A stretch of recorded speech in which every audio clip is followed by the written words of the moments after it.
Now, testosterone is decreasing at least by 1% on average per year. I mean, this is the path to extinction. You know, think about it. Think about the average testosterone level in a man 50 years ago versus today. Hey, Inspire Tribe, my fellow freedom lovers, it's John Nolan here. Thank you so much for tuning in. Thank you for liking, sharing, commenting, subscribing, and hitting the notifications button so you'll get notified about new videos when they're released. Thank you also so much for helping us launch the InspiredChannel.com, our brand new uncensored, unfiltered platform where you can get the videos and interviews without beating around the bush, just the truth. Thank you for joining us there and for subscribing to our email list. All right, let's dive into it. I want to ask you a question. Do you believe that the government wants weak, feminized men?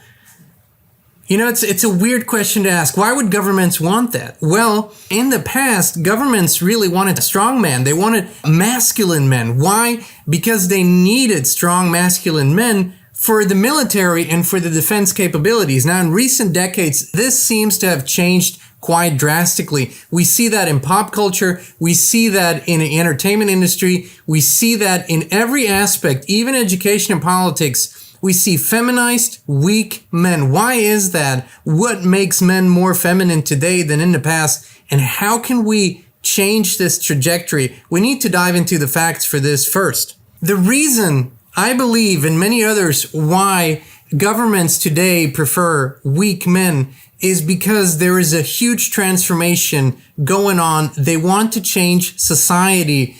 And for that to happen, you first have to make sure that there is no rebellion, that there's not even the capability for a rebellion. And weak men don't defend their families. They don't defend their societies, their culture. They stay pretty much pacified and domesticated. And that is kind of a bad thing. You know, I remember growing up, we used to play cowboys and Indians. We'd get into fights. And, you know, if there was something wrong, we as boys, we fought it out, you know, and then we shook hands and we kept playing. That's kind of how it was. Today, if you look into if a kid as much as touches another kid in school, it's all hell breaks loose. And this, of course, is just one small, tiny part of the problem that we're facing. So if you wanted to change a society like the current trajectory is, let's say from human and biological base to transhuman, you have to make sure that there's not a huge rebellion. So first you eliminate the masculinity, fertility rates, natural procreation. Then you begin also, and that kind of by default happens, eliminating natural families more and more and more. And lastly, you eliminate the idea of biological genders. And what do you get? Now you get a primed society to accept artificial technology into their bodies. And for that, the first huge step, and the one that's been carried out now for decades, is to weaken and feminize men. It's a horrible thing. So if we focus on that, you will see that semen production and hence fertility has gone down by 32% in the last 50 years. This is an absolutely instrumental threat, not just to procreation, natural procreation, but to humanity itself. If you look at one of the most important metrics, if you want to measure masculinity, one of the most important metrics perhaps is testosterone in the human biology. Now, testosterone is decreasing at least by 1% on average per year. I mean, this is the path to extinction. You know, think about it. Think about the average testosterone level in a man 50 years ago versus today. You can see it by the world we live in, and you can see it in the capabilities that men had versus men having today. So it's a very, very interesting metric. If you want to look even a little deeper, we can look into Gen Z. Gen Z really shows what the effects of these changes, and these changes are huge in every aspect of society, but Gen Z, and these are the people that are born roughly between 1997 and 2003. Now, 21% of Gen Z adults identify as LGBTQ. If we take half of that, let's say 10% men identify as either gay or trans, that is huge. That is literally on the path of population decline, because the numbers in the other generations before that, the millennials and way before that, the boomers, is rising also. So you're seeing today, and this is a conservative estimate, 7% of all adults in the United States identify as LGBTQ. That is a huge number. Now, the reasons for this happening, they go from multi-generational trauma and indoctrination, but they are also part of our whole societal structure, the foods that we eat, how plastics affect our hormones.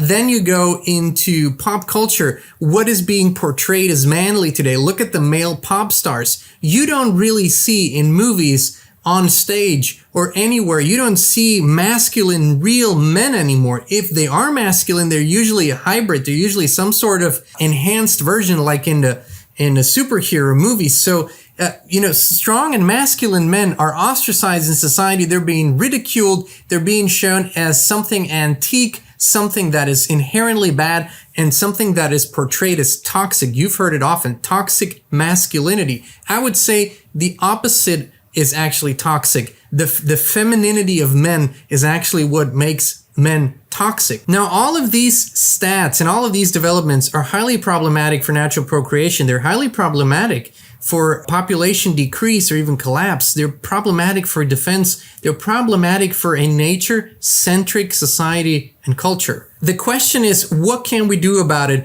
We have to identify these problems correctly, and we have to point to the right solution. This is so important. For men who want to increase their testosterone levels, one of the things that is highly important is to work out, to be active. That's, of course, very important. Sunbathing is very important, for example, at least 30 minutes a day. Another thing that is highly important is to stay away from all the foods. If you, as a rule of thumb, if you stay away from the processed and stay away from the fast foods, you're having a very good chance of not messing up your hormones too badly. But of course, there's many other things men can do. Now, one of the things that I find very helpful and that I've been using lately is a product called Turkesterone. And Turkesterone is, this is by Black Forest Supplements, by the way, and I want to thank them for allowing me to try this. And this is basically a plant-based product that helps with a lot of things that we just talked about. It helps to increase testosterone levels. It helps with fat loss. It helps with muscle mass growth. It helps with eliminating or decreasing stress and fatigue, and overall bringing up the energy levels. Now, what I like about this as compared to other products that I tried in the past is it has a much more subtle effect, and it gently works into your body and with your body versus this huge alteration that you can feel that feels almost foreign to the body. I think it's a very, very well-created product that you can feel the energy increase. Actually, this helped me go through workouts with much more energy and endurance, and I could really feel the help that Turkesterone gave me. So I encourage you all to go check it out. Turkesterone is a natural alternative and as a booster for your testosterone levels. Now you can go to blackforestsupplements.com/inspired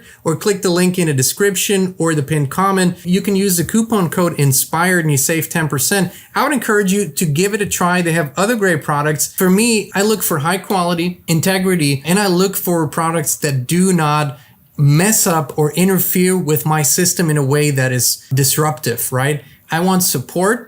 I want to feel an increase of energy. I want to feel naturally an increase of strength or whatever the product does. But this really works beautifully and subtly. And I love that about it. So go check it out at blackforestsupplements.com/inspired.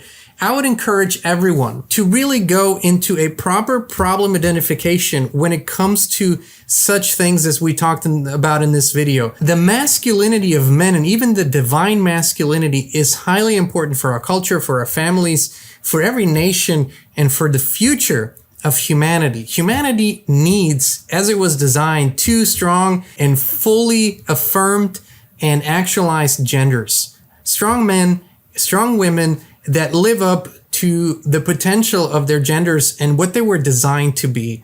And this is something we shouldn't be ashamed of anymore. This is something that we shouldn't hide anymore, and especially something that cannot be artificially replicated. There is no alternative to a natural man and a natural woman, and then the two of them coming together and creating new life. There is no alternative. That is the natural family. That is the model.